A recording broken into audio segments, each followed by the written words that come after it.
Nandito ang representative ng mga indigenous peoples. Meron silang call on the government to uphold yung Indigenous Peoples' Rights Act. We also have Executive Director ng Presidential Task Force on Media Security, Mr. Joel Egco. Bibigyan na tayo ng update na nangyayari sa mga cases na recent sa Philippines. Paano yung pantagubyan ng Philippines on the issue of media security in light of recent feelings sa mga media people na what is places.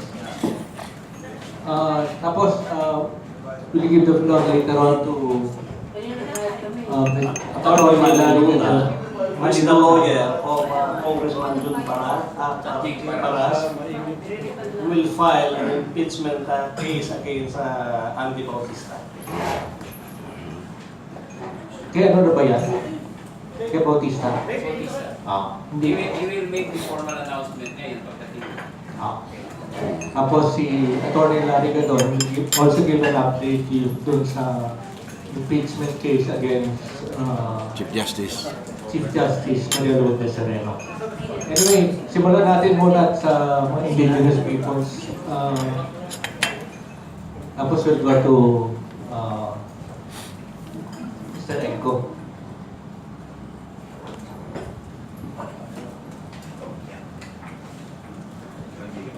Good morning to everyone. I'm Bishop Wesley Salibad from Kalinga, and we represent the indigenous people at even in Mindanao because as a part of my ministerial mandate as a Reverend and Bishop by profession, we went over the Philippines to visit high peace and see their grievances, mga problema po nila at ang kanilang sitwasyon, kalagayan. And obviously we have this so-called IPRALO na siyang nagsusulong ng karapatan, yung Indigenous Rights Act na tinutukoy dun sa Republic Act 8371. But it seems that hindi po sila satisfied sapagkat even those people na sa pamahalaan po natin ay hindi din naman po sila binibigyan ng bahagi para po kilalanin at mapanindigan po nila yung kanilang karapatan at manapa sila pa po yung ginagamit o nagagamit na sagabal po sa ekonomiya natin dahil po yung mga nakaupo hindi naman natin nila lahat, marami din naman po mabubuti na public officials. That's why this is our call to the President. Nakikiusap po kami na naway ito po ay din po ng ating mahal na Pangulo na magkaroon po tayo ng maayos na layunin at karapatan ng mga natibo na gaya po ng sinasabi ng mga karamihan at isinabatas yung no discrimination. Pero it seems na hindi naman nila naintindihan yon at nagiging i-apply at as a matter of fact, mamaya po i-present ko po yung nangamakay po ng mga kasamaan po namin at nakalista po dito at sinabit na rin namin sa mahal na Pangulo para bigyan naman po ng justice at hindi naman po sana ito mauwi sa wala at maipakita yung pinaglalaban at karapatan ng mga bawat mamamayan ng Pilipino, especially the IPs in the Philippines.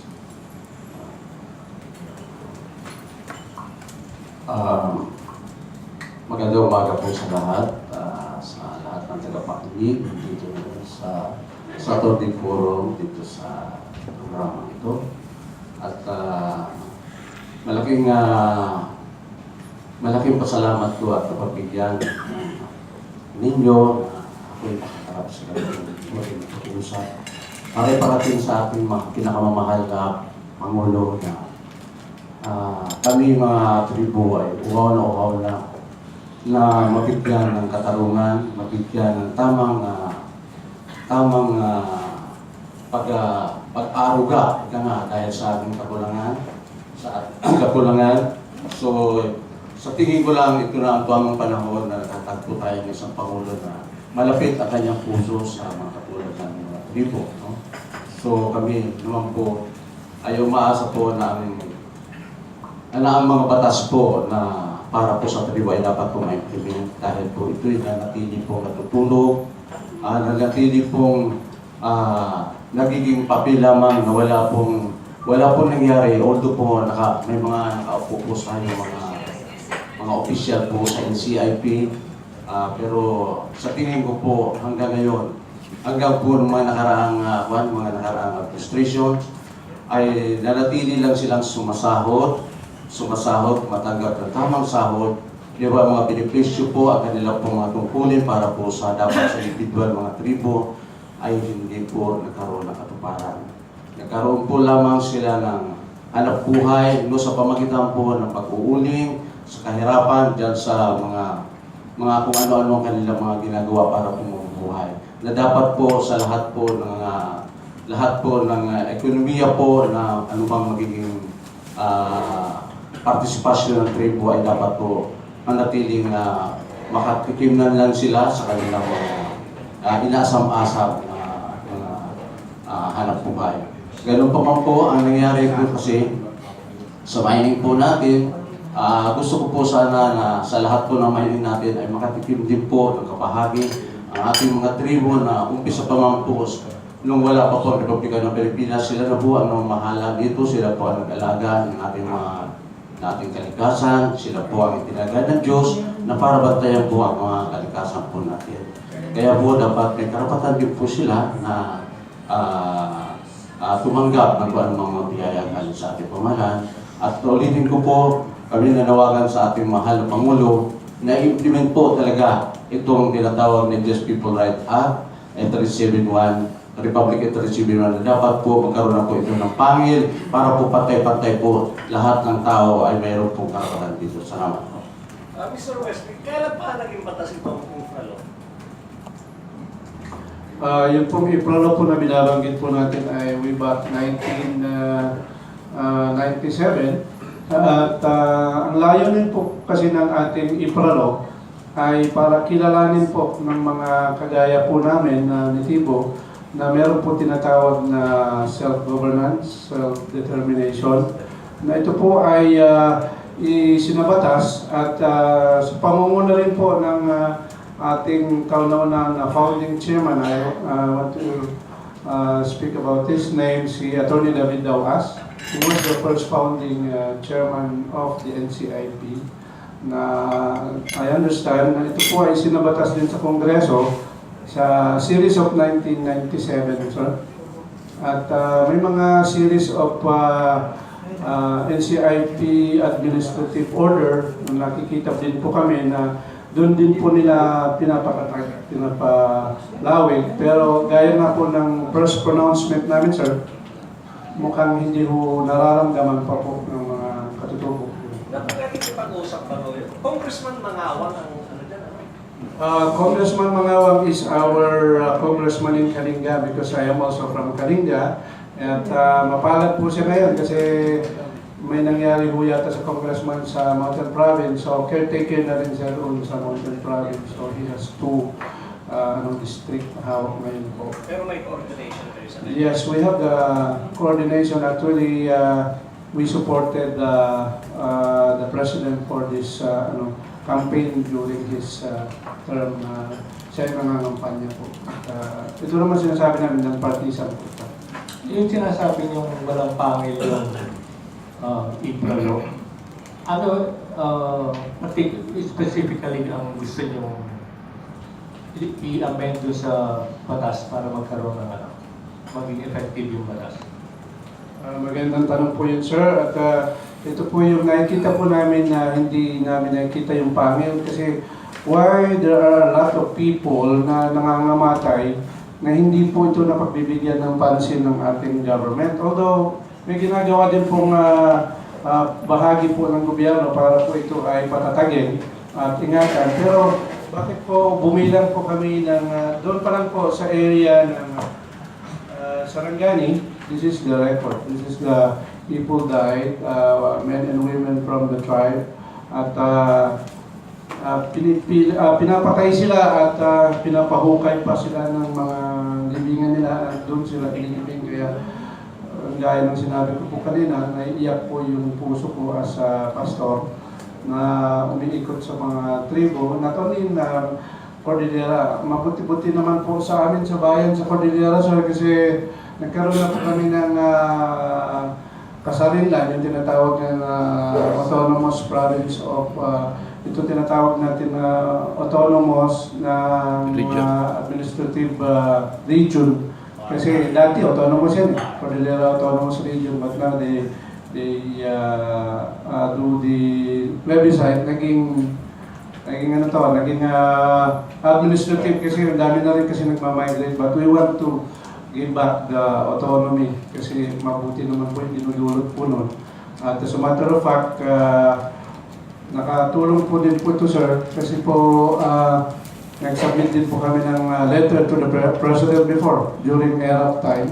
At nagkaroon po kami ng consultative convention, not in the ground, but doon sa bundok kasi hindi naman bababa yung mga rebelde, yung mga tribal people. So we wrote a letter to the President and then we went there through Copper at sumama naman po yung mga taga-OPAC para tignan po yung programa namin. Kaya nga po, na-perfect po yung nangyari sa Cordillera. That's the reason why na doon sa aming bayan, sa Cordillera, we have only 2 cities, Baguio and Tabuknao, sir. At kaya po yan na lumipat naman po ako sa Mindanao. At nakita ko nga po yung mga problema doon na sabi nila, sana naman ang gobyerno natin ay tutulungan din po itong Mindanao regarding this IP problem, sir. Parang wala tayo masyadong naririnig dun sa Cordillera Autonomous Region.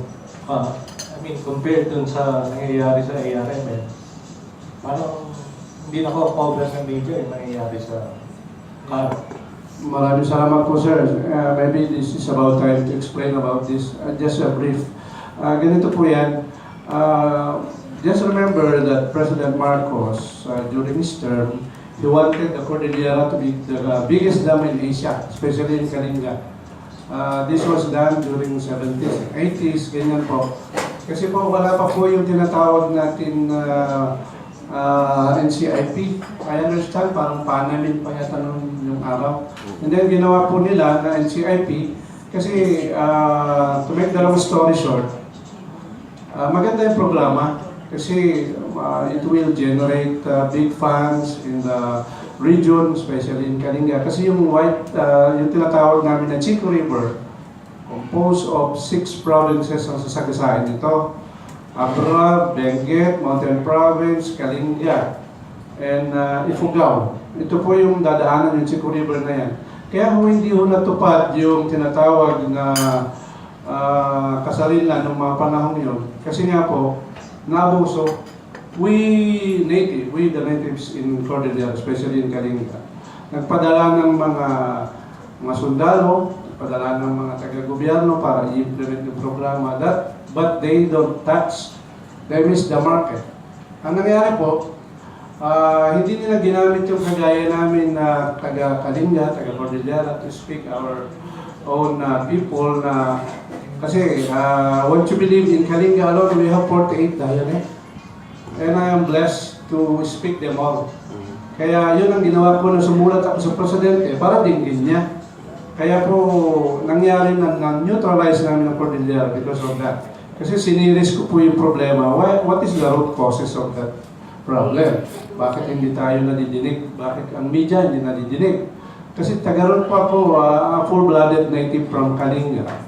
Siyempre po, nakikita ko po yun na araw-araw na patayan doon sa upper stream. Kasi pumunta ang mga sundalo doon, inaabuso yung mga kababaihan namin na natibo, iniiwan, binubuntisan.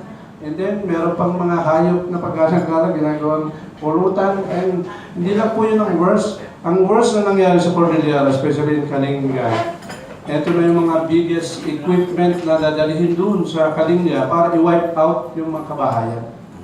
Sa inyong kamalayan, hindi ba kayo maiiyak yan at magagalit? Na basta na lang i-wipe out, na wala man lang yung tinatawag na pre-prior informed consent na sana naman na magsalita kami, binigyan kami mga intellectual people sa bayan namin na to speak from our own dialect na ito, magandang programa ito. Sana pakinggan natin kasi henerasyon sa henerasyon maganda ang kalalabasan. At sana ay pinakinggan sana ngayon. At hindi sana nagkaroon ng tribal war, civil war, araw-araw na patayan. Kaya yun ang dahilan po na sumulat ako sa Presidente at dininig din naman as a good result of that. Na-neutralize naman at naging city ang bayan namin. Okay, sige. We'll entertain questions later. At this point, bigyan natin ang daan si Executive Director Egco tungkol sa media security in light of yung mga recent killings. Yeah, thank you, sir. Well, so far, alam naman po natin ngayon na medyo itong nakaraang past 2 weeks, no, may mga incidents na I think we recorded 4 agad, no? So, beginning from yung sa ambush ni Mike and Christopher Marasigan. And we monitored 2, one from Sultan Kudarat and Zamboanga, yung kay Leo Diaz, local journalist doon sa Pagbato. And yung sa Zamboanga, yung kay Alikaway. No? And itong recently, yung kaibigan natin si Chris Ibon sa Batangas. Good thing na habang nanonood daw siya nung Gilas game, sinamantala ng gunman, binaril kalat niya. Sabi niya sa akin, kala ko sir, binatukan lang ako nung kasama ko nanonood tinamaan pa siya ng 45 sa likod. So, pagbunot niya na, buti na, pagbunot siya ng revolver niya, doon tumakbo yung gunman. Well, ang ano po natin dito, as soon as they happen naman, we, the Presidential Task Force on Media Security, besides our proactive measures to prevent incidents like this, almost immediately, ang ano po ngayon, na inire-report talaga agad sa atin. Even hindi pa pumuputok sa media, hindi pa nababalita, andun na agad tayo. So, in the case of Chris Ibon, ito yung latest. Meron na po siya na we provided him security already. He's now in a safe house. And the local police, they already formed, I think, task force Ibon to hunt down the perpetrators and who could be behind the attempt on his life. But kinausap po natin siya while he was in the hospital. Lagi naman ang tanong ko gano'n sino sa palagay mo? No, so according to him, wala namang siyang ibang away, kundi ang binabanatan niya lagi sa kanyang column, sa police files, ay yung bookies, saka illegal gambling sa area. So, we saw it fit also to alert the local law enforcers there about the claims of the victim. Kasi yun ang naging ugat no? May mga illegal dyan, etc., etc. So, yun po yan. We're planning to, he confided to me 2 names na pinaghinalaan niya, and we are thinking of red flagging those people. No? So we can do that in the task force. Halimbawa, si Kuya Camilo, may tinrated ka ganito. So to prevent further problem, nire-red flag natin yan. Katulad nung kay pamamaril kay may isa pa pala sa Surigao, yung radio man doon, yun, hawak din natin yung kaso na yun. Nabanggit yung pangalan ng isang mayor doon, so nire-red flag natin yung mayor. Bakit tumaba sa news yung pangalan mo? Something like that. So, our intention is, alam na namin, nakatingin na kami dyan. So, huwag nyo na ituloy. Buhay kasi yung victim, bagamat unfortunate yung mga pamamaril. Sa mga hawak ko po ngayong kaso natin sa task force, may 3 survivors. Yung sa isa, na-aresto na natin yung sa Pangasinan, kay Virgilio Maganes, na-aresto na natin yung suspect, pero nakapagpiyansa. Tapos itong sa Surigao, nakasurvive siya. Yung binaril sa mpa, tapos itong kay nakasurvive din si Chris Ibon. Well, yung sa kaso naman nila Mike Marasigan and Christopher, medyo malalim yung sinasagawang investigasyon po ngayon dahil during our last meeting, yung kasi ang mandate natin is we can coordinate all law enforcement agencies. So the PNP is working doubly hard, and I'm meeting with the NBI separately We don't share information muna kung ano yung makuha mo, ano yung makuha mo.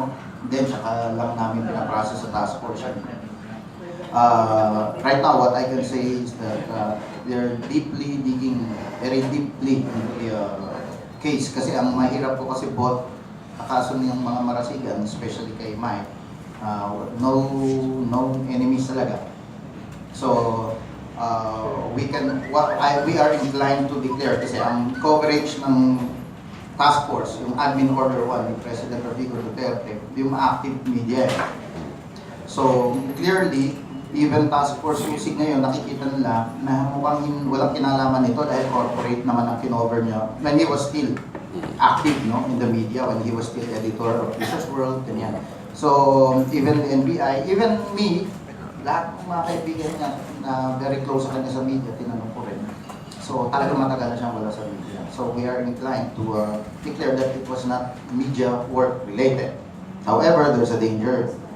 Kung hindi siya media work related, saan related probably? Kasi he was a PR man. No? If it's related to him being a PR man, if you're a PR man, kanino ka ba, who are you dealing with usually? You deal with media people also. Oh, yes, sir. So, ang instruction ko dun sa mga investigators, we have to find out kung yung insidente natapos sa kanya. Because he dealt with a lot of media people and we understand the dynamics of being a PR man. No? May usap ka halimbawa dun sa isang reporter, pare, tulungan mo naman dito si boss. No? So, pagka ilabas niya, nabasa nung nagalit, nagagalit din dun sa nagsulat o nag-air. So, yun lang naman, that's only a theory. It's only a theory right now. Kasi wala nang known enemies eh. Hindi naman hard-hitting media man. So, it is probably related to his last job as a PR practitioner. But that's only a theory. So, wala pa tayong natutumbok actually. But we are all working double time. No? So, kasi to immediately, again, find the killers and probably makuha yung kung sino man nagbukas. We don't know as of now. What we know is that yung investigation are still ongoing. They have, I credit the investigators downstairs, no? Yung mga nasa ilalim. They report to us, ang Eastern Police District under General Romeo Sapitula. We are constantly updating each other. So, ang NBI, ganun din, and we thank Secretary Justice Aguirre for ordering, no? Because Secretary Aguirre is the chairman of the task force. So, he ordered the NBI through Department Order 515, if I'm not mistaken, 515, to conduct deep probe into this. So, ang sabi ko sa kanila, so wala pa naman natutumbok, I don't want to know anything yet. No, so kung malino na lang, tsaka na lang tayo mag-usap. So, they probably know something that I myself doesn't know yet. So, yun po yung mga updates. And, to add ko yan, these cases, new cases lang po yan. In our inventory, we have 159 cases of media killing since 1986. And we are working on them now. We have identified more than a dozen unfiled cases. So we're working on how to file the cases in court. Dahil gano'ng katagal na ito. At yung mga na-archive, we are working to reactivate the cases. Kasi justice and closure ang hanap natin eh. So, kung may mga cases na sinasabi sa akin, wala na yung mastermind niya, namatay sa sakit. Yung gunman niya, napatay na rin sa operation. But we need to have closure. I-report ko naman lahat kay Presidente yun. Sabi, ganito pala, tapos na. Just like what happened kay Jun Briones. No? Tinutukan natin mabuti nung pinatay siya because Jun Briones in Masbate, he was applying for a job in the task force last February. I think March siya napatay. Si Kuya Jun. May, there were reports na napatay naman sa encounter yung mga suspects. Sa encounter. Ako lang nun. Kasi nakatutok lang tayo sa kaso. Joke lang yun. But we're still verifying if the suspected gunman ay kasama. Because there are reports din tinanong natin sa PNP at ba talaga yung fan. Mukhang nakatakas. So okay lang. Sige. But still identified siya. So So yun po yung mga updates natin yan sa task force. Yung mandate ng Presidential Task Force, ano yung sakop nito? Para impression ko, yung task force, gumagalaw lang pag may namatay na, pinatay na. Ano yung preemptive ano? Yeah. Ikaw, yung mga Good. media na merong death threats. Yes, good question. Nagpo-provide ba kayo ng Yes, facilities opo. na? We have now almost more than 30 new cases. Inclusive ito, hindi lang ito yung binarelo, sinaksak. Kasama na dito yung tinreten through text, tinreten through online. May andito yung may mga naging viral pa.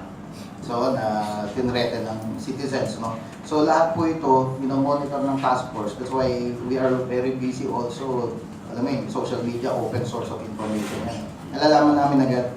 So, nagre-red flag kami agad. O, sige ito, may kaaway na ganito. So, at merong mga dinadalang kaso sa amin, hindi ko na lang we have reported that to the President at through each yata report natin. Yung, as early, yung first sign of trouble, like, makareceive ka ng death threat, we immediately provide security for you and threat assessment. No? So, siguro mabanggit ko, isa na dyan yun. Meron pang, unang-una kasi dyan, ng Buena Mano, mabanggit ko lang, si Lourdes ng RMM, no?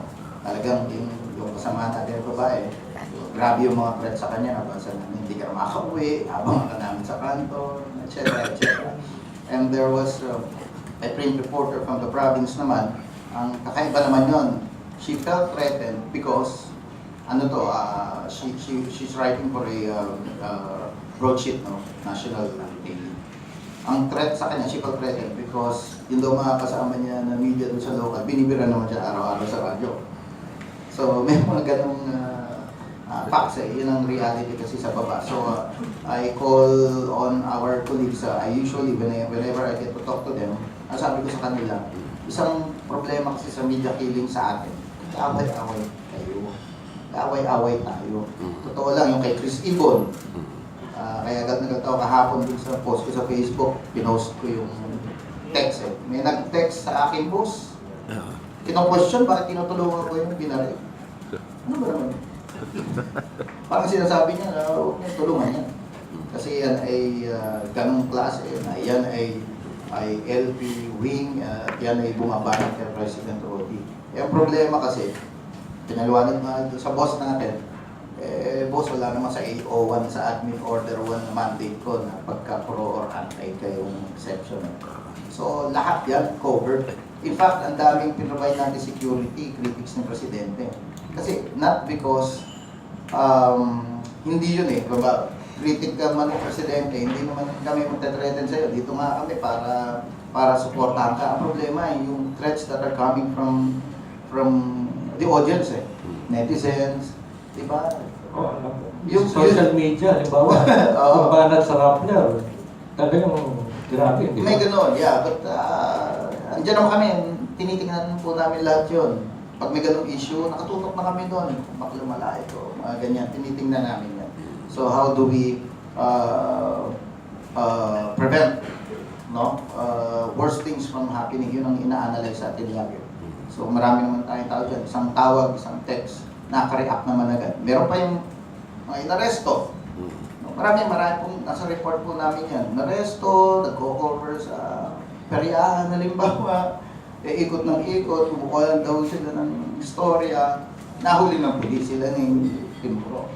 Dating sa stasyon, mawag na sa akin. Sir, inaresto kami sa gating station.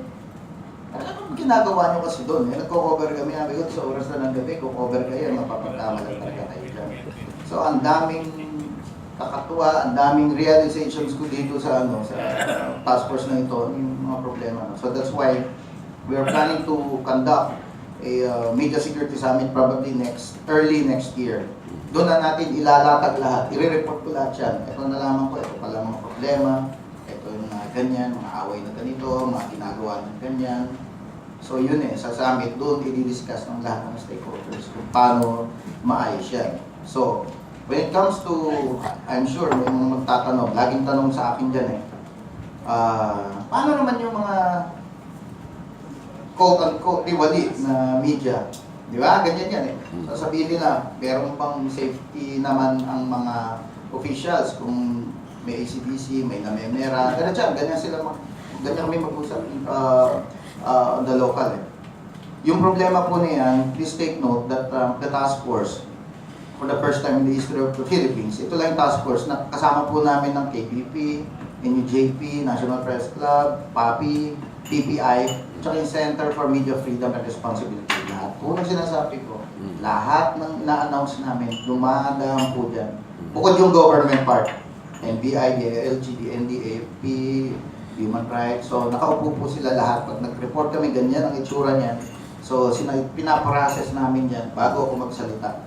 Alam nila lahat yan. So, ang decision po dyan, kung airing journalists, quote-unquote, whatever we may call the others, no, pseudo journalists, house show, mga fly-by-night, kung ano man. Malinaw po na ang polisiya ng task force, ang magsisettle niyan, yung mga media groups. We cannot meddle with, ako, like for one, I was once part of the media, being Manila Times and National Press Club President. But of course, pa ngayon, sa gobyerno eh. So, paano ba gagawin natin? No, pag may reklamo, i-refer mo agad sa amin. So, yun po ang isang mahalaga dyan. Kasi yung iba na nagagalit, they resort to violence kasi wala sila siguro nakikita ang venue. So, what I'm trying to say is that ito po yung venue talaga. Kung sobrang nagalit mo sa media niyo, you try to settle it with us, through us. May nangyari na pong ganyang kaso eh. Vice President ng isang GOCC, dinaan naman sa amin kasi sobrang na daw galit ng isang kapamilya niya. Gusto nang suntukin yung columnist and all that. So,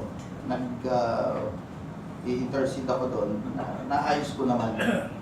So, may ganun mga kaso. So, at least meron ng on our part, yung po ang role natin eh. Ang ganda dyan kasi, for instance, yung mga cases na walang nagsasalita.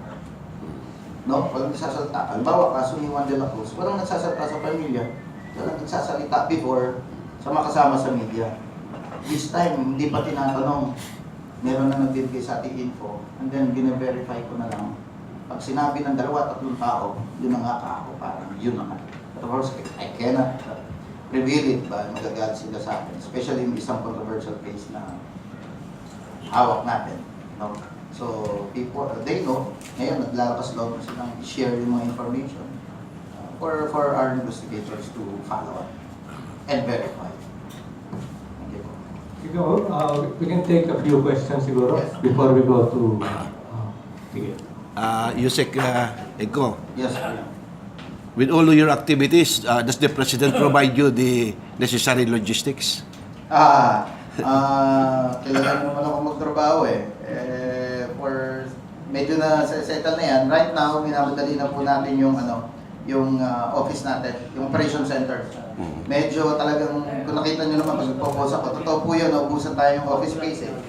Kasi toward the end of the year na napirmahan yung AO1, talagang sa dami ng opisina under the office of the President, nagkakaubusan talaga. Buti nakakita kami sa Malacanang, isang mumurahin pero malaki naman ang espasyo. Hopefully, by the end of the month or early next September, okay na. And in terms of logistics naman, budget, hindi naman po kami nagmamadali. Kaya pa naman higpitan ng sinturon. Kaya ko yung, actually, yung sweldo ko doon naubos. Alam ng mga tao ko yan. Kasi, yun nga, kaya hindi pangako kung magdi-dinner tayo, hindi matuloy-tuloy. Kasi talagang doon ko dinededicate mo. Na hindi gagalaw kasi, alam mo naman yan. Unlike sa MPC no, may budget pa tayo, release ka ng ganito, release ka ng ganyan. Hindi pwede ganun sa gobyerno, sir eh. So, ang haba ng proseso to be approved, to be, iaalat pa yan. So, if you're going to ask me budget-wise, wala po talaga kaming separate budget. Under ba ng PCO o? Hindi po. Ayan, maganda pong question yan. The task force is directly under the office of the President. You report directly To the President. And, of course, Secretary of Justice and PCO being co-chairman. So, SOJ is the chairman, co-chairman is Secretary Andona, because this involves relations sa media. Tapos me as Executive Director and the other members, no? Sila General Bato, sila Yusef Kui, ganun po ka, ano naman yan, yung task force natin. So, to be clear about it, this is under the OP Directive. Yes, po. Sir, magpapasalamat kami mga sa media kay Hilario na pagsalita sa President na direkta sa Pangulo. Kasi yung pangunahing problema po natin sa local, yung mga samahan po ng mga press club sa bawat probinsya. Patulad po sa isang, yung nabanggit niyo po kanina, yung tama po yung nabanggit niyo sa mga sugadan sa mga probinsya. Yung pong karamihan na mga kapag naman sa hanap buhay, pero yung talaga trabaho, may ikot, kaya minsan nahuli. Ngayon, doon po sa mga kami katulad namin, mga working media talaga po naagrabyado pagdating sa parting ang gumagawa ay yung po mga tinatawag ng house show. Pero hindi po pwedeng maging house show kasi meron din siyang mother unit yung pong weekly. Yung mother unit kaya yung pong salitang house show talagang hindi po pwedeng ikintan dun sa mga meron namang outlet kahit na weekly. Ngayon, ang nangyari po, ano pong proteksyon na ipagmamalaki namin bilang mga media? Pagka po sa radyo, tulad pag binanatan po namin sa radyo, kung minsan nakatutok na yung 45 lang sa probinsya, na anumang oras, anumang panahon ay pwede pong makatulong ang inyong tanggapan. 24/7 po yun. Since na-appoint po tayo dito, binibigay ko niya Through Facebook, ang daming sumbong nakarating. Through text, marami po sumbong nakarating. Kasi higit sa lahat, yung tao nakakaramdam kasi ng threat. No? Even, basta hindi ko na sabihin kung sino yung bago na matay, may sinabihan na ganyan, kung sino. Nararamdaman po niya yan Nararamdaman po natin yan. So, imposibleng hindi. Once medyo maramdaman natin yan, ang sinasabi nga sa kanila, tawagan nyo lang kami agad. Or ako, or kaibigan, makipag-connect sa akin, ma-analyze natin na ganyan, huwag nang hintayin na lumala pa. But the problem is, halimbawa, kung may involved na, alam naman natin, I have to be frank about it. Kung may kalokohan naman ginagawa, may hiya naman magsumbong. Kasi 2 cases na yata yung ganyan nga, na naipit siya. Nung inimbestigahan naman namin, siya pala yung nangihingi. Mas malaki pa sa hepe. Yung mga bagay na yun, na hindi alam kasi ng iba na nakakarating din sa akin. Makikipagtitigan lang ako sa mata. PD, ano ba talaga ang problema? Tingnan mo yung text, mas malaki pa yung hinihingi kay hepe. So, lahat yun nakakarating po sa akin. Yung nangyari rito, may nagpakilalang taga-People's Journal, alam ko naman hindi. Tapos nung kinakausap ko, pinutang ina, sinintensyan ko na bumaliktad siya dito. Nabalitaan ko yun. Buti nga, hindi ka sinumbong sa akin Hindi nakasuha kita. Pwede ba tumakbo sa ito? Joke lang. Nabalitaan ko yun. Yung biyak ito, kasi may ibang house show rito pumupunta. Yung hinaharas yung mga guests. When it comes to house show naman. Pwede ba short justice doon? Wala yata sa mandate ko yan Dito. Kasi ganun, pag kinasuhan ka, alam ni Kong yan, di ba sir, baylo, pag kinasuhan ka, wala ka naman daw ebidensya na house show siya. Pero may ebidensya siya na sinapak mo. Pinapakalan yung resinta ko rito. Hindi ka lang yata pinigyan. Napresenta ako. Hindi na ako tumakbo sa'yo. Oo nga. Doon pa lang naayos na siya. Buti ka, hindi lumabas. Ang nakarating kasi sa akin, pinimbisigahan ko yun, mali daw yan. Hindi, joke. Barkada na.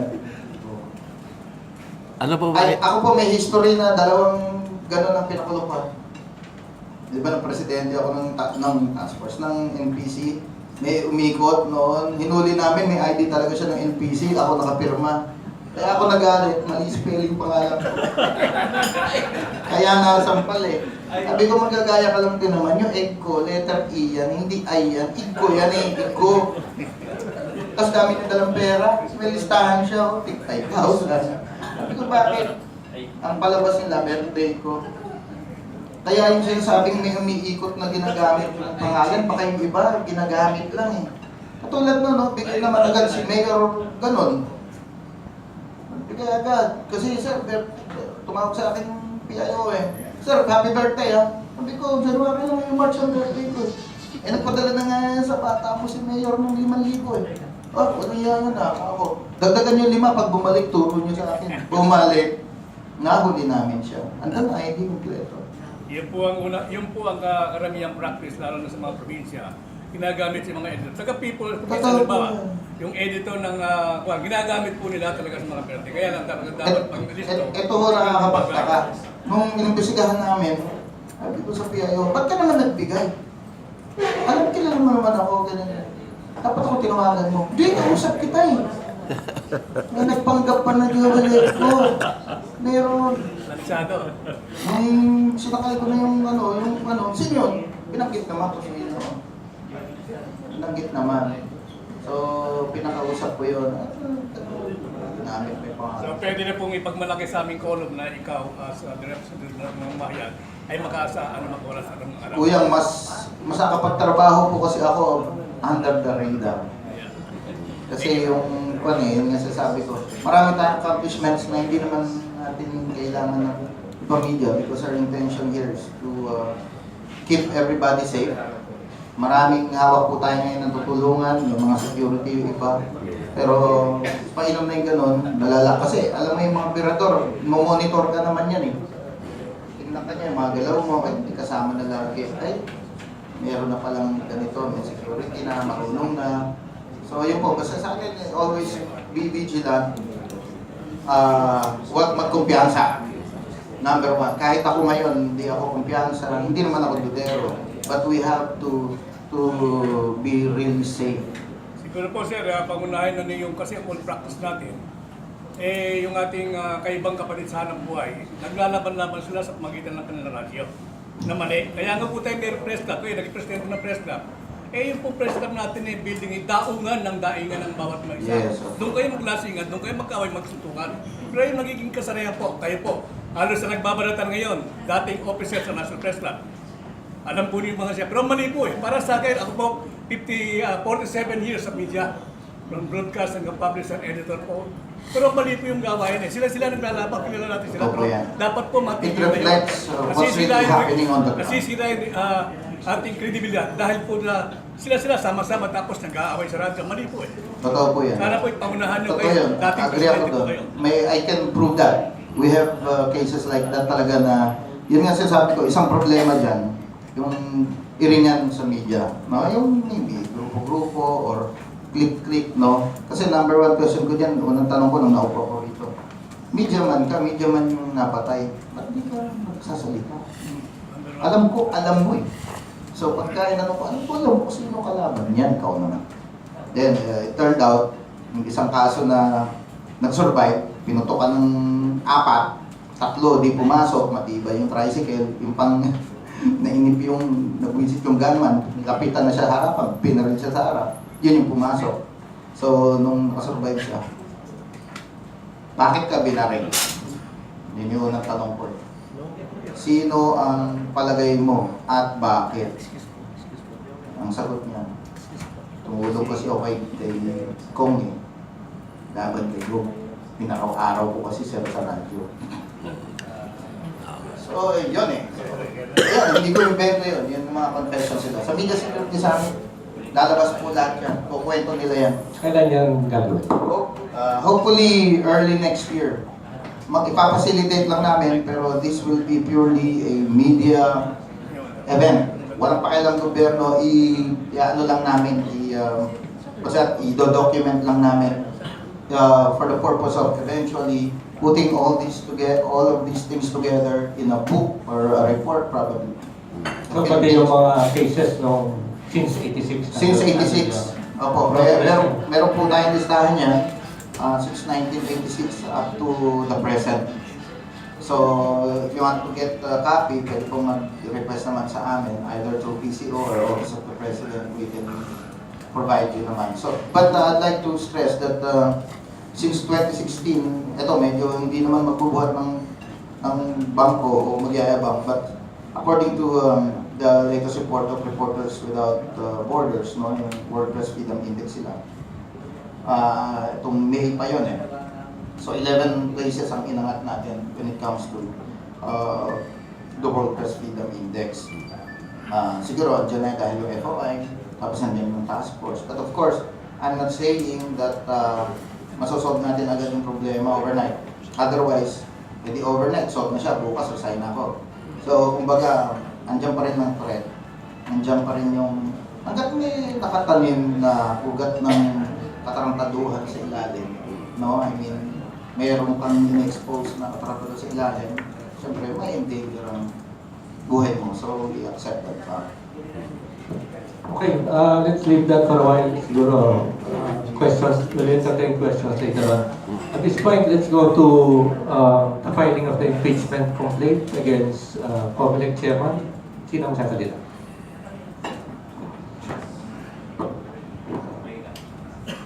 Well, there has been so many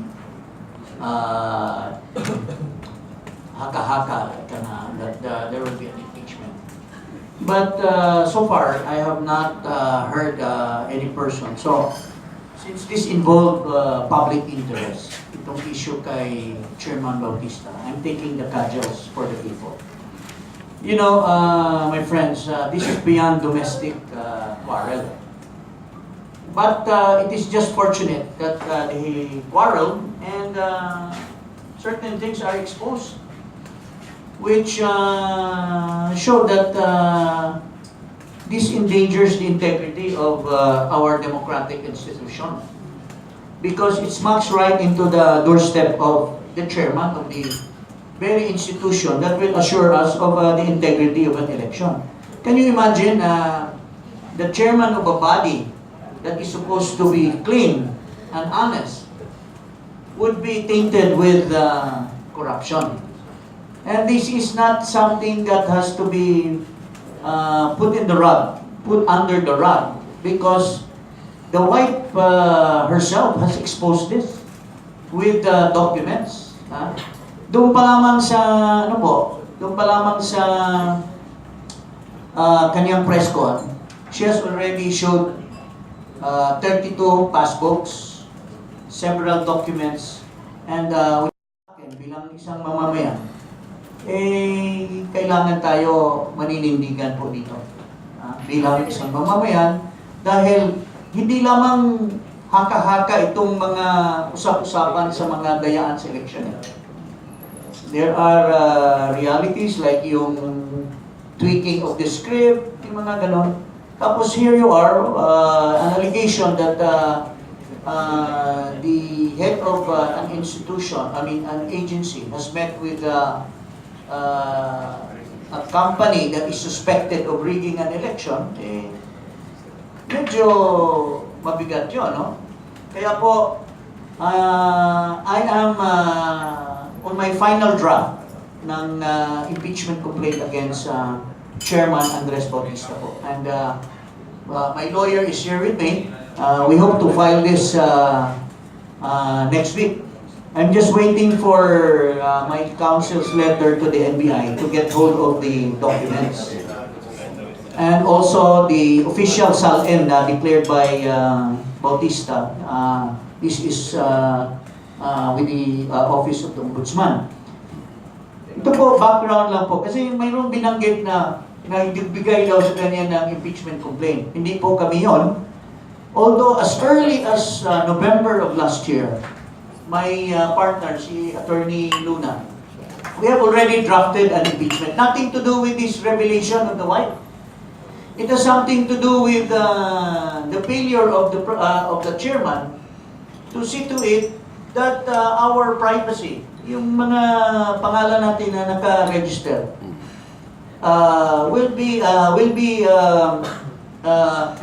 protected because there is a law, the privacy law, that's supposed to provide safeguards, and all agencies of government dealing with persons that are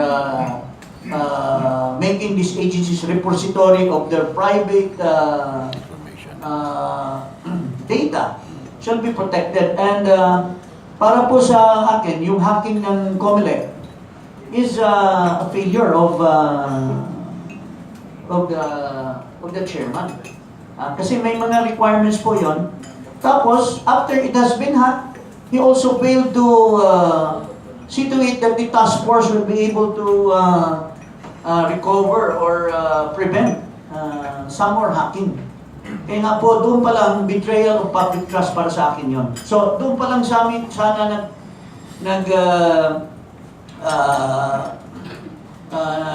nag-limit yung issue ko for impeachment. And in that impeachment complaint, may dalawa pa po akong sinama na COMELEC commissioners. Si Christian Lim and Pareño. Because earlier po, I have filed a plunder case against former COMELEC chairman Brillantes, Yusuf, Tagle, Lim, and Pareño. If you remember, there was this contract between COMELEC and Smartmatic na ang kontrata po hindi dinaan sa bidding. It was merely a direct contracting. And Christian Lim was in the forefront of already negotiating. Wala pang bidding, nag-negotiate na siya sa Smartmatic.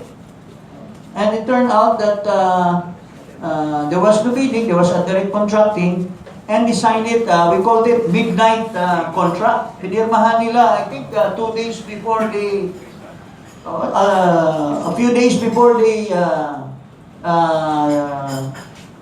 were terminating their services with COMELEC. Tapos, ito po, hindi ito haka-haka kasi there's a Supreme Court ruling invalidating the contract. It was a case filed by Bishop Abilio and Company with the Supreme Court, and thank God the Supreme Court has invalidated it. And the lawyer happens to be Attorney Luna, the lawyer of the petitioners in the court.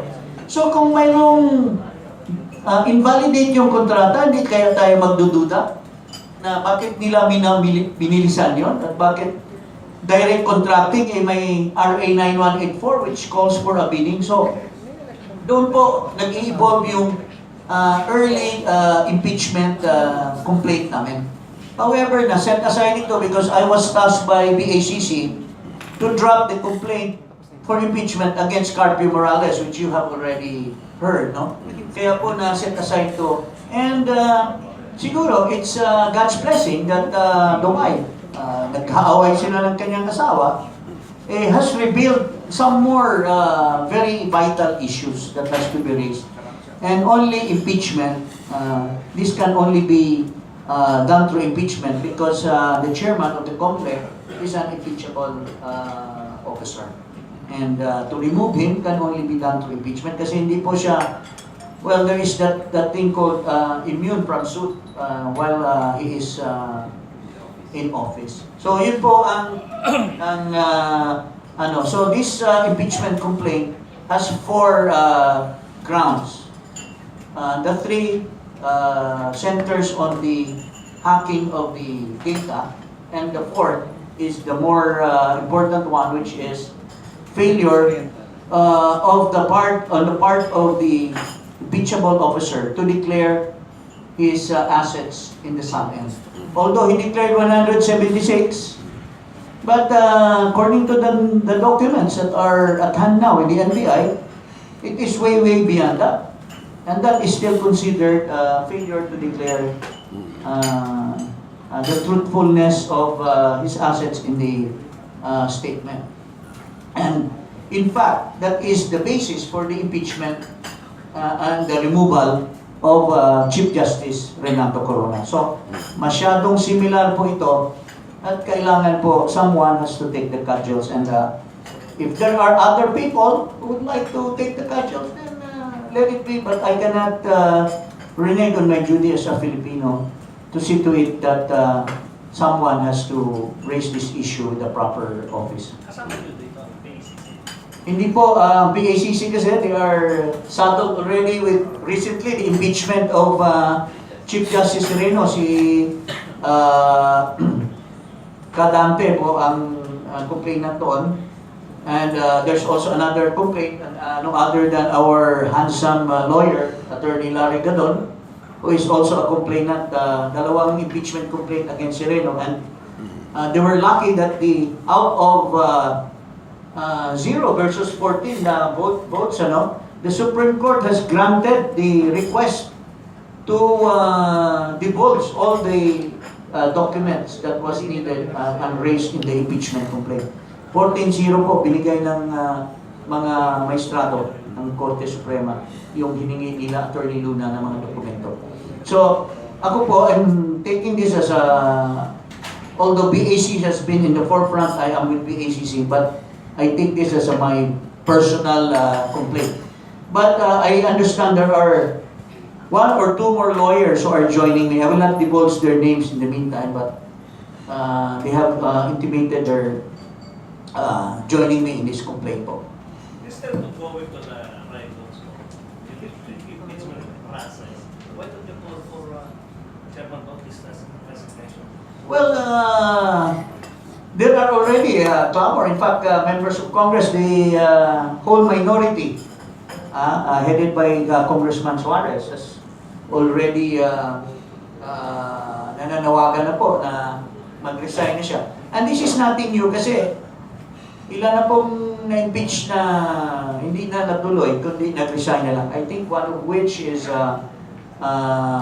Ombudsman Mercedes Gutierrez. Hindi na po natuloy yung kanyang impeachment kasi nag-resign po siya. So, I hope yung panawagan ng ating mga congressmen at saka ating mga kababayan na mag-resign na, this will get rid of this rigorous process according to Bobot. No? Okay, Attorney Luna, ano yung madadagdag niyo dun sa? Okay, ang sa akin naman yung sa BACC, no? Yung sa impeachment ni Chief Justice Sereno. I was in the Supreme Court a few days ago together with Gadon and Attorney Malyari because I was asked by the Clerk of Court, Attorney Anama, who is the best Clerk of Court ever of the NBank. No? She's very proactive at binigay niya po sa amin practically all the documents except yung last one, the July 10 Memorandum of Justice Teresita de Castro, because it is still under deliberation by the NBank. So, for all intents and purposes, kompleto na po ang aming ebidensya against the Honorable Chief Justice Maria Lourdes Sereno. And come Tuesday, if the schedule would not be changed, we'll go back to Congress to file our substituted complaint. Bakit substituted complaint? Because the first complaint is technically unverified, right? And because we are attaching now the certified documents which were identified in the first complaint, we are filing a substituted complaint to the House through the Secretary General's office. At sana sa Tuesday matutuloy yan. At ang ating mga kasama sa media will be informed about it. We will furnish you all the documents that would be needed. In the first place, the Supreme Court granted our request 14-0 because the Chief Justice inhibited. Ang kanilang main reasoning was that these documents have to be released to the public because these are public documents and in the name of transparency. For the first time, ang ating Korte Suprema has reached the highest level of credibility and transparency. Nagpapasalamat tayo sa 14 justices led by Justice Carpio at si Justice Teresita de Castro. Because alam nyo, itong dalawang batikang and honorable justices are actually the ones who spilled the beans, who revealed what Chief Justice Sereno has been doing since she had been appointed Chief Justice of the Supreme Court. Sila po ang nagsabi kung ano yung ginawa niya. That's why this became public. So, hindi ang wife, in the case of Chairman Bautista or husband, but the honorable members of the NBank. At nagpapasalamat po tayo that these honorable men have given this opportunity to the public to know the internal workings of the court. Kasi secret po yan. In executive session sila nag-meet at sekreto po yan. But they were so courageous enough and love this country very much that they felt that it's their duty to reveal this to the whole world for everybody to know that our Chief Justice has committed impeachable offenses, betrayed the public trust. Kaya po kami sa BACC, I was tasked to handle this case for BACC and the vanguard of the Philippine Constitution, at kami naniniwala that we have a very strong case. Now that the documents are with me and with us, at anyway, bibigyan po natin ng due process ang ating Chief Justice. Is entitled to it as every Filipino is entitled to due process. Mas mabuti nga yun na maglaban-laban po kami sa Kongreso kasi that will be a very good opportunity for her para ilaban yung kanyang at ibigay yung kanyang side. She's entitled to it under the Constitution. At kami, we will prove our case against her. May tanong si Mike Vargas ng DCWD. Mike? Sir, Yes. Sir, Manny po. Sir, question lang. Yung plano niyo po kasi si Atty. Sana nag-file din against Chairman Bautista sa Office of the Ombudsman. Sinabi niyo nga po na impeachable official siya, so dapat impeach through Congress. Yung po bang... Saan po siya nag-file? Sa Ombudsman. Nag-file din po siya sa Ombudsman. As a lawyer, Atty. Luna. Ay, hindi sa HREP.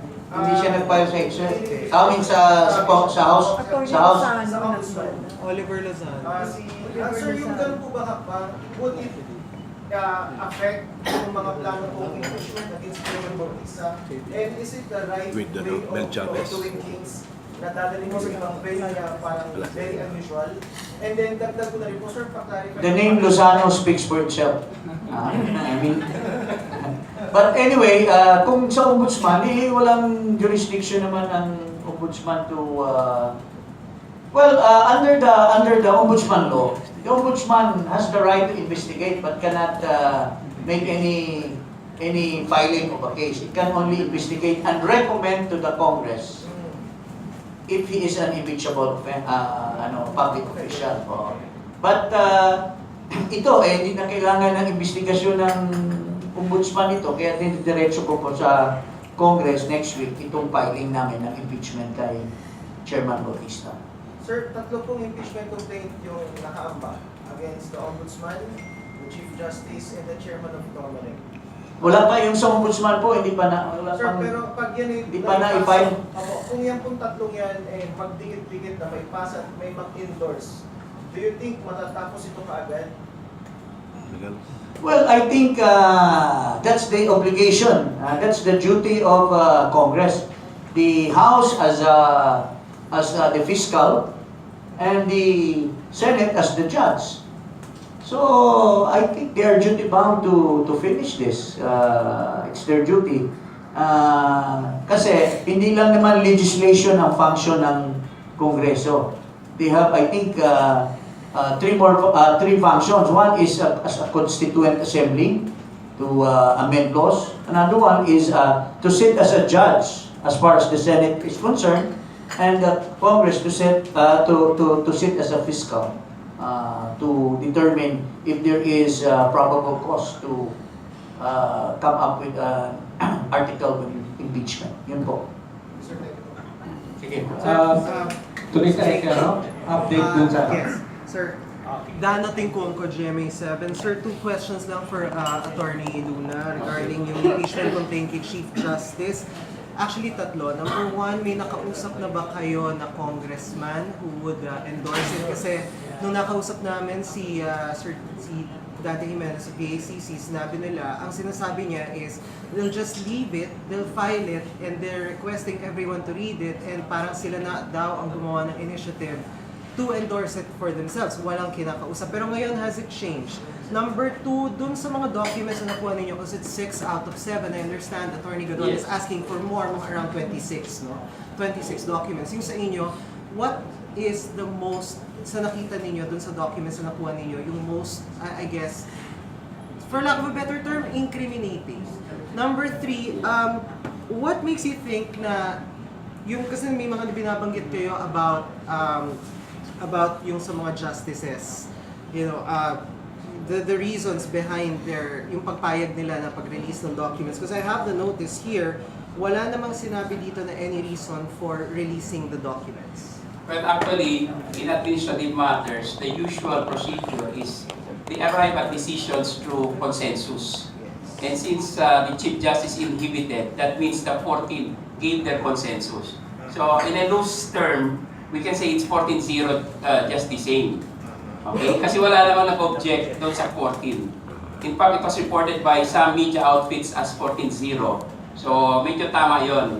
Although, clarify din ni spokesman Teodorte na hindi nagkaroon ng botohan. That's because they arrive only at a consensus. Pero ganun din ang epekto nun eh.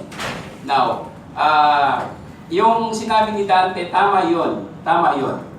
Pero I've been receiving good news. Kasi ang gusto lang pala nila ay makumpleto namin yung dokumento at kailangan certified. So, I don't see any problem for the endorser or endorsers of the House now that we will be bringing all these documents before them and they can go over at malalaman nila na totoo yung aming sinasabi sa aming allegations against the Chief Justice. This is a confirmation. Now, anong pinakamatinding evidence against the Chief Justice? Yung kanyang administrative, yung kanyang resolution which he promulgated, stating among others that the court en banc had ratified yung kanyang proposal or recommendation to create the Regional Court Administration Office. Sinabi niyang ratified, and it's in bold letter, ratified, full capital.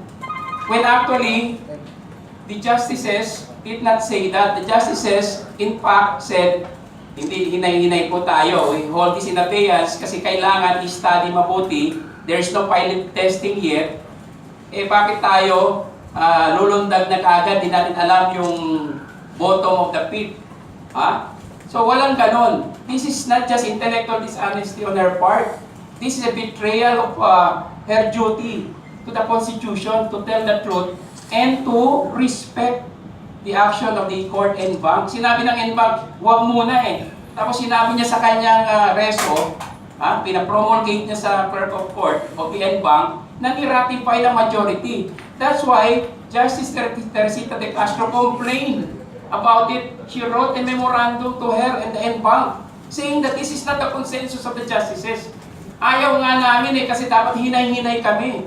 We have to study this very carefully because the powers of the Supreme Court and the Office of the Court Administrator are provided for in the Constitution and in Presidential Decree 828. Hindi to pwedeng basta ganunin na lang, hindi natin alam yung effect nito. Hindi basta-basta na mag-suicide na lang tayo, hindi natin alam na wala palang rason to commit that. So, she was compromising the Supreme Court en banc when she said that they ratified when in fact it's the opposite. Di ba dishonesty yan of the highest order? You are the Chief Justice and you say that? So, this is the most potent evidence against the Chief Justice that we got from the Supreme Court through the Office of the Clerk of Court of the en banc. Meron pang iba, yung kay Atty. Lumba, in the internal deliberation which is confirmed in our document, sinabi niya na si Atty. Lumba ay qualified because he can be seconded to the Supreme Court by UP. Kahit siya ay isang faculty member ng UP College of Law. Ang nangyari doon, withdraw ni Justice Carpio yung kanyang appointment, yung signature niya sa appointment ni Atty. Lumba. Bakit? He learned that this is false. Hindi pala inaalaw yung secondment because based on the UP Charter at saka Human Resource Manual ng Supreme Court, walang ganun. Bakit sinabi ni Chief Justice na pwedeng ganun? This is another case of dishonesty of the highest order and betrayal of public trust and a culpable violation of the Constitution. Can you imagine a public official being allowed to occupy two positions at the same time and receiving double compensation? Hindi basta-basta mag-withdraw si Senior Justice Carpio ng kanyang pirma sa appointment if this is not a culpable violation of the Constitution.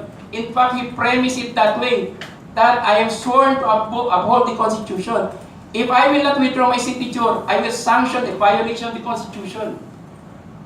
When the Chief Justice defended the appointment of Atty. Lumba, she was in effect violating the Constitution. Diba? What evidence pang kailangan doon when the very court itself revealed yung kanyang culpable violation? So you see, this is not ordinary. Siya sabi ng isang tao sa media, na kaibigan natin na administrative lang daw ito. Bakit? Nagdi-distinguish ba ang ating Constitution kung quasi-judicial, judicial, or administrative when you violate it? Ha? Walang distinction. Once you violate the Constitution, culpably, intentionally, deliberately, it's the same. The same banana po yan, walang distinction. So, saka, my goodness naman, hindi lang isang beses na commit ni Chief Justice yan, sunod-sunod, mula nang in-appoint siya hanggang ngayon, 2017, from 2012 to 2017, this is a pattern already. Mabuti kung isang beses, pwedeng, in good faith, nagkamali ako. Eh, sunod-sunod eh. Hindi pa nga namin sinali dito yung ginawa niya sa JBC eh. Tinanggal niya yung vetting process ng mga justices, which is an old rule in the JBC rules, tinanggal niya. Ngayon, hindi na pwedeng mag-recommend ng mga justices ng mga appointees at isali sa list ng Judicial and Bar Council. Tinanggal niya. It's only now that she is Chief Justice na nangyari yun. Kaya nag-complain si Justice Velasco and Justice Teresita de Castro. Pero hindi na namin sinali yun. We leave that to others, no? Kung gusto nila, isama yun as their... kasi medyo ano yun, medyo inter-body yun, Supreme Court and JBC. But remember, the JBC is under the Supreme Court. The Chief Justice should not have done that. Di ba? It's a grave insult and a violation of the Constitution when you do that to the Supreme Court. Eh, isa ka lang eh. You may be the leader of the court, but you are not the court and bank. This is a collegial body. So tayo, as citizens, no? Not necessarily as lawyer, as a citizen, it's my moral and legal obligation to protect the Supreme Court and the Constitution, the majesty of the Constitution. Hindi pwedeng ganito na leader ng korte, siya pa ang unang nagbabiolate ng Constitution. Okay, si Atty. Gadon, bibigay na update dun sa kanyang impeachment complaint. Yes, good morning. I think it was Tuesday last week, this week. I went to the Supreme Court and filed my own request. This is separate from the request of the VACC, asking for at least 26 documents relative to my complaint against Chief Justice Sereno for impeachment. No? And one of the documents that I have requested from the Judicial and Bar Council is the results of the psychological exam of Chief Justice Sereno as submitted by the two psychologists who conducted the exam. And the personal data sheets of Justice Sereno attached to her application as for the position of Associate Justice in 2010 and Chief Justice in 2012. Alam niyo, napaka-importante nitong documents na ito sapagkat lumalabas na talagang meron siyang pag-uugali na hindi ka angkop bilang maging Chief Justice. And the psychological test results will reveal the incompetence of Chief Justice Sereno for that position. But of course, we all know that she was appointed by the previous administration, setting aside the seniority rule or the seniority tradition among the justices to the Supreme Court. No? And this is now, from what I heard, is that this letter of mine, which I submitted to the Judicial and Bar Council, was already endorsed to the office of the Chief Justice, no, for approval and release. Now, I have also submitted my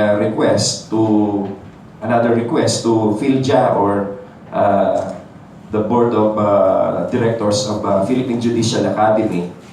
And I have also requested for certified true copies of the recommendation of PhilJA panel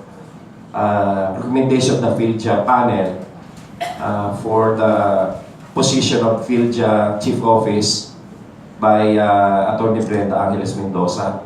And I think this was already released to you.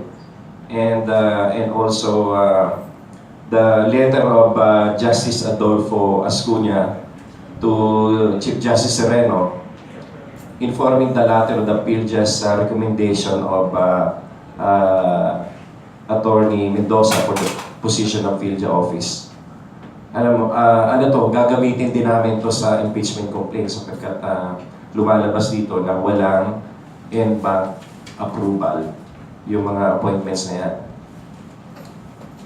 And I have also submitted my request to the Office of the Court Administrator.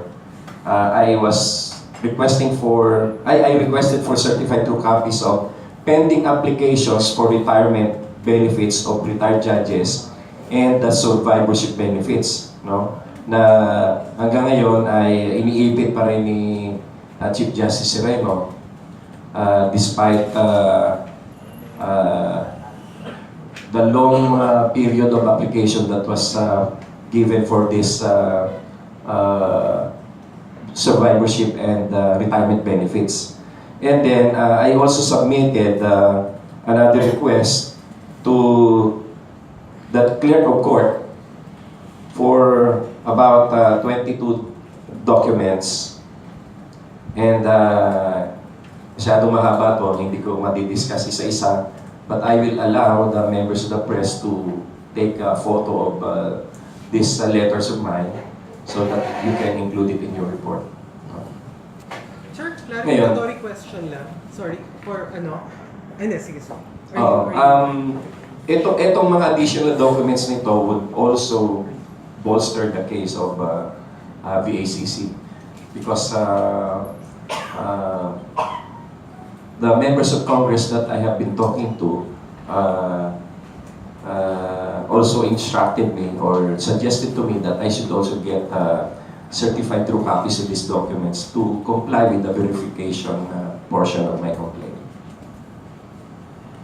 Sir, clarificatory question for Attorney Luna. Sir, clarify ko lang, you're handling the case, the impeachment case against the Chief Justice. For VACC. For VACC, tama ba? You're also handling yung impeachment case na ipa-file ni Attorney Paras Yes. against Chairman Bautista? I have agreed in a meeting with the former Congressman Paras that because he wanted me to handle it, I don't know, there are so many lawyers can handle the same job. But he wanted me to handle it as his counsel, maybe because we are long friends and I believe also in the causes of former Congressman Paras. Hindi ito gagalaw kung hindi totoo yung kanyang sinasabi. He knows politics in the Philippines very well, kaya nag-agree ako. And it's a matter of trust and confidence. Are these related to each other? Yung No. impeachment complaint No. Against the Chief Justice and against the COMELEC Chairman? No relation. There are two separate and different complainants here. BACC and Vanguard for the Chief Justice impeachment. Dito naman si former Congressman Paras against Chairman Andy Bautista.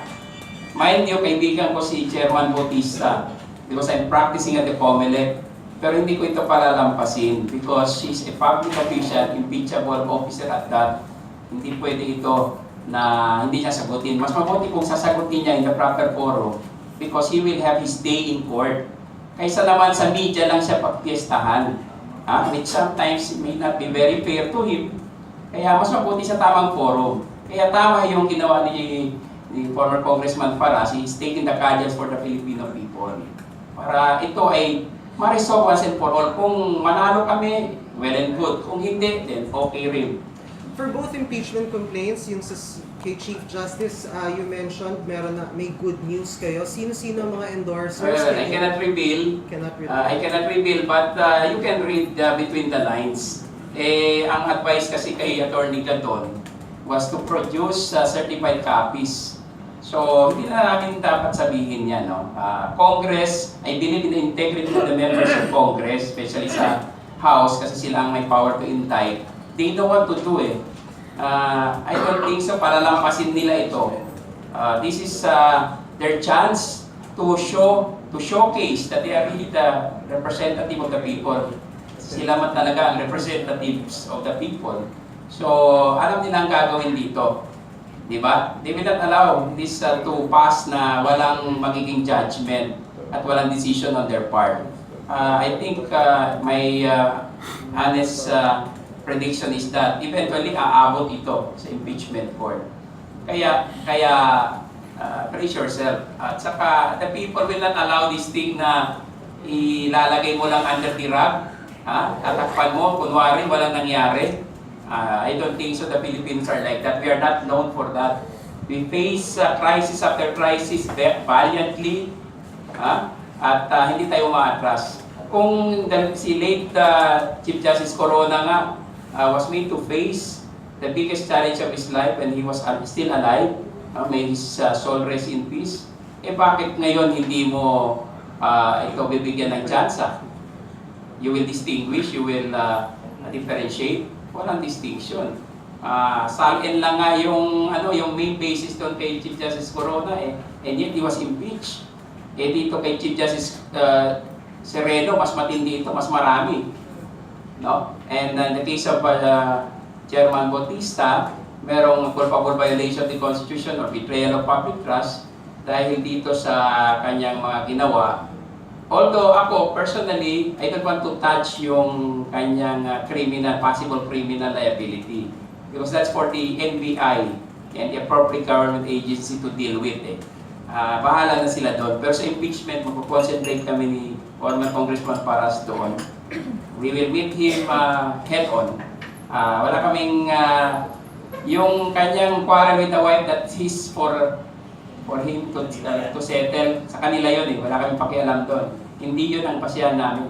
Last two from my end, yung sa impeachment complaint kay Chairman, may nakausap na ba kayong endorsers or anyone who are presenting any indication that they may endorse the complaint? Si Atty. Paras ang pwede. Yeah, I already spoke with someone. Only is one. Majority, minority? Huwag muna.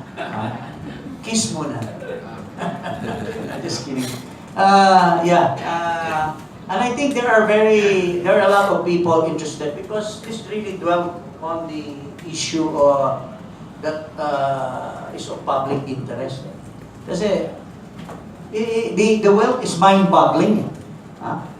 It involves billions if we just listen to the wife. And I cannot really suspect. Kasi even if yung wife kailangan din niya is demanding for money. But the fact is, it came from the wife. Mayroon sense of credibility yung statement na yun. So, that convinced me to go further. Kasi earlier, doon lang sa leak, no, ng hacking ng COMELEC data. But now, this has improved the chances of having him impeached and removed from office with the revelation of 32 passbooks, so many cash, and so many investments abroad. And you will suspect, sa dami-daming bangko na magagaling, bakit doon sa Luzon Development Bank? At saka, mayroon pa nagsabi, 500,000 a day ang dinideposit. Bakit hindi lang sabay-sabay? Bakit everyday dinideposito yung pera? 500,000 a day. Sir, just a devil's advocate question because this is the second time na nag-file kayo. Di ba yung una yung tungkol dun sa hacking? File a complaint against... No, I did not file. I said that was the original basis for my original complaint, which was not filed. This it was overtaken by event. Ngayon, it adds up to my evidence. Just to clarify, sir, because this is parang the second na parang fortified, so to speak, ito. No. Do you have an axe to grind against the chairman? Actually, not at all. I don't know him from Adam. But just like any Filipino citizen, syempre, kailangan natin ng integrity ng election. Pag tainted yung, mayroong allegation of corrupt yung official niya, chances are na pag nagprotesta ka, ikaw yung may pera ang papakinggan. Kasi, di ba? As a matter of fact, hindi naman ako may axe to grind. Mayroon akong mayroong nag-file ng against my political enemy. Ha? Di ba ikaw rin yung lawyer? Yes, yes. Oh. So, can you imagine hanggang ngayon wala pang desisyon? Ilang taon na? I intervened in that case. So, that means kailangan talaga ma-question yung integrity dahil kung mayroong allegation of corruption, kawawa tayo mga litigants. At the end of the day, he who has the funds will win that election. Diba? Kung ganun ang mindset natin, kung corrupt yung isang official ng isang institution that is obligated to make election clean and free election. Sir, Sonny, okay. Si Sonny muna. TV5. Sir, attorney yung sinasabi niyo kanina, meron pa rin pang document kay Justice De Castro na Yes. kailangan na deliberate. Ano po ito? This is the July 10, 2017 memorandum. This has something to do with yung pag-upo ng for the longest time ni Chief Justice sa mga crucial appointments sa Supreme Court, like Office of the Deputy Court Administrator, yung sa Chief Attorney of the Supreme Court, among others. Almost 3 to 4 years na, hindi niya ginagalaw. Despite the follow-up before of bago nag-retire si Justice Perez, dating Court Administrator si Justice Perez, pinalo-up niya ito, hindi naman siya pinakinggan ni Chief Justice, I don't know why. And this will affect the operations of the court. These are key positions. Tapos yung kay Attorney Brenda J. Mendoza, yung sa PhilJA, hindi dinaan sa court ang bank. Siya lang ang pumirma and two other justices. Klarong constitution The power of administrative supervision over lower courts and personnel of the judiciary is lodged with the court and bank, hindi with the office of the Chief Justice. Tapos yung travels ng kanyang mga staff, hindi pinapadaan sa NBank. Mga justices, kung pupunta sila sa abroad, hindi sila pwede mag-travel kung walang authority from the court and bank. Justices na yan ng Korte Suprema, including Senior Justice Carpio. Pero itong kanyang lawyer, mere staff, nakaka-travel ng ilang beses abroad, meron pang travel allowances, tapos hindi dinadaan yung kanyang authority sa court and bank. It's only approved by the Chief Justice. Grabe naman yan. This is an incessant disregard of the power of the court and bank. Masyado naman na-insulto ang ating court and bank dyan. I'm only speaking as a citizen. Pero karapatan ko to protect, defend, and uphold the Constitution also. Pag ginagano ng korte, it violates the Constitution. She's dishonoring the Constitution. Sir, Yes. Sir, last, pagka umakyat na po sa court itong impeachment complaint niyo, sina Justices De Castro and Carpio po ba ay ipapatawad din? Or, kasi nabanggit nyo kanina na sila yung nag-expose nito, nagsabi sa inyo, mga internal na nangyayari sa SERENO. My experience with the Corona impeachment is that I was with the private prosecution then. Hindi na namin sinupina yung sa injustice. Well, maganda sana kung nandun, pero mabuti na lang yun hindi. Kasi yung justice na yun was now Chief Justice Sereno.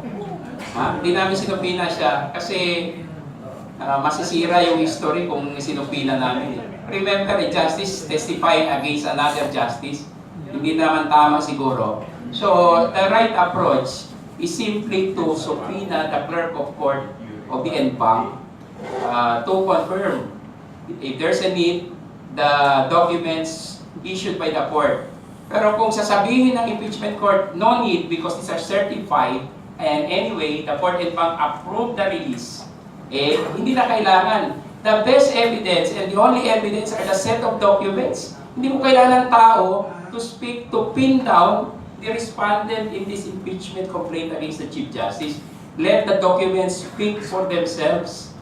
Ito na ang kanyang ito yung evidence ng kanyang manifestations, actions, and disqualifications, and betrayals, and culpable violations. What else do we want? Nandiyan na lahat. Di ba? Unless of course, the impeachment court, pag umabot kami doon, or Committee on Justice of the House, as the case may be, would require the presence of the clerk of court only for formality's sake, kasi meron naman certified. Diba? Admissible na yan pag certified, especially pag public documents. There's no need for authentication. Thank you, sir. Thank you. By the way, yung De Castro Memorandum of July 10, 2017, i-release sa akin yun as counsel for PACC. Nandun sa resolution ng Court and Bank dated August 8, 2017, i-release sa akin as soon as the NBank finishes with its deliberation on that memorandum. Dinideliberate yan because this was assigned to Justice Leonen for study and recommendation. Pumusgahan nila yung action ni Chief Justice dito, and we don't want to preempt the Court and Bank. Mataas po, napakataas ang respeto po natin sa Court and Bank. Let them do their job. After that, kukunin ko po yun because it's in the resolution na pwede kong kunin and present it to for purposes of the impeachment. I will have one last question Sure, before we wind up. sure, in what way will the electoral protest of former Senator Marcos eventually benefit from the allegations against the COMELEC chairman?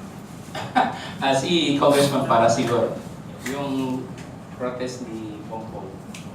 Well, actually, wala nang jurisdiction ng COMELEC yan because it's with the Presidential Electoral Tribunal.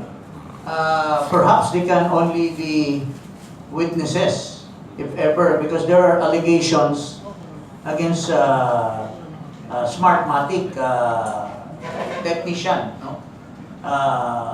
Which was supposed to be parang binrush aside lang ni Chairman Bautista as ano ba yung word na ginamit niya? Cosmetic. Cosmetic lang daw yun. Yes. The changes were just merely cosmetic. But ang allegation naman ni Vice President, candidate Marcos was that after that cosmetic lipstick or whatever, nagbago yung resulta ng election. So maybe in that relation, as far as the tribunal is concerned. Pero dito sa impeachment, wala pong kinalaman ho yun. Yes. While you were discussing the case of your case against COMELEC chair, you were insinuating that unless it got has something to do with the COMELEC chairman's further responsibility as head of the whole body.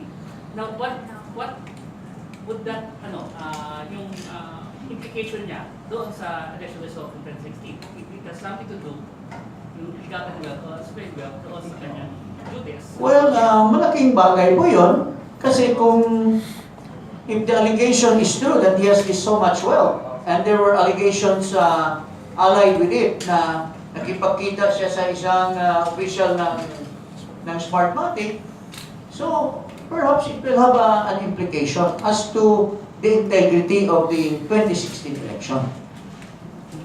So, including everybody, ha? Kasi may mga allegation na may mga senatorial candidates na hindi dapat nanalo. Eh di dapat si Atty. Gadon, manalo dapat ito, hindi nanalo. Yung mga ganun bang klaseng allegation. So, you'll never know.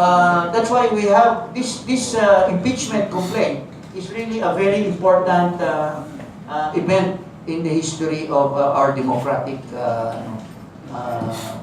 rights or whatever, democratic institution, democratic processes, whatever you may call it, sir. Okay. Went to the Supreme Court.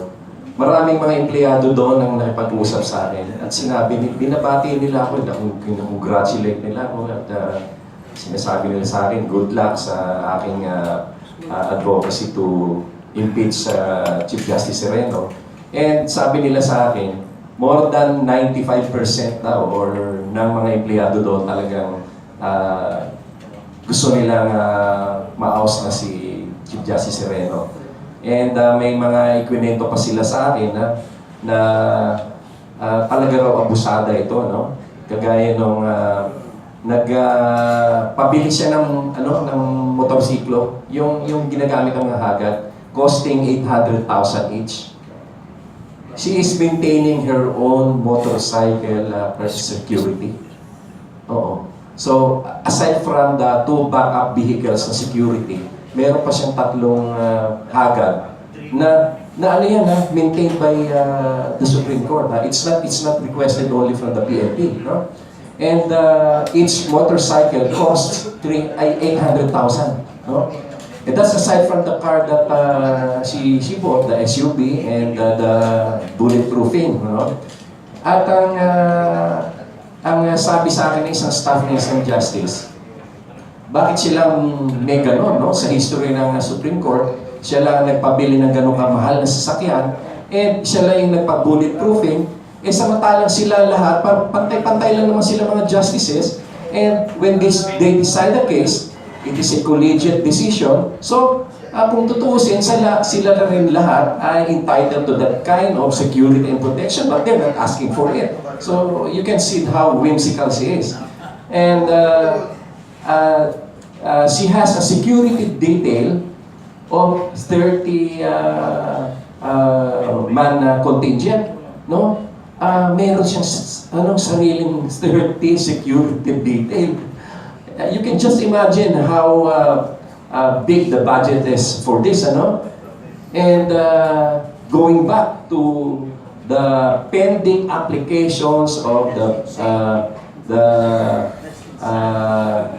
that's insanity, sabi nga ni Jing Paras. Yung mga applications for survivorship benefits, until now, yung iba naka-file pa since 2015, hindi niya ina-approve, hindi niya grant, samantalang they are entitled to it under the law. And the retirement benefits of some judges are also pending, despite this having been applied since 2015. And she has this temerity, the audacity to maintain 30 security personnel and to buy an SUV that will cost more than 8 million and another 3 big motorcycle bikes, no, that are maintained by the Supreme Court. Araw-araw ba siyang nagpupunta kung saan-saan para kailangan ng ganong klaseng security escorts? Ganon ka-abusive. So, sabi nga sa akin ng mga empleyado doon, they are encouraging me, they are congratulating me for taking the cudgels for them, no? And of course, for the Filipino people. Kaya ako, namomotivate ako lalo na i-prosecute itong case na ito. And I'm sure we will prevail. No? We will prevail. And I'm sure that the members of the Congress will endorse both our complaints, the BACC and my complaint. Okay. Sir, no problem with consolidation, no? If Wala naman. Because it would depend on the members of the House of Representatives, particularly the Committee on Justice, to choose which of the articles of impeachment or the grounds of impeachment will be heard or they will what articles of impeachment they will submit to Senate. Pwede naman nilang piliin doon kung alin o pwede nilang dagdagan. And if you will remember, in the case of the impeachment of Chief Justice Sereno, there were several grounds also and several articles of impeachment, but they only focused on 1 or 2 only. Okay, kung gusto niyo magtanong pa, siguro later on na. We'd like to officially close this evening's forum. We'd like to thank representatives from the indigenous peoples, the Executive Director of the Presidential Task Force on Media Security, Egco, and Congressman Jing and Atty. Manny for Gadon for coming over. Thank you very much.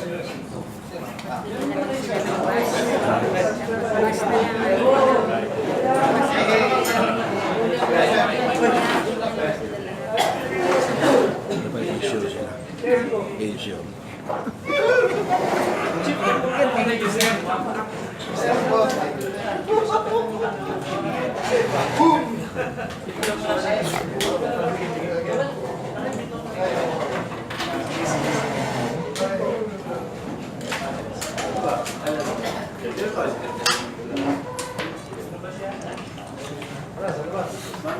Labas ba?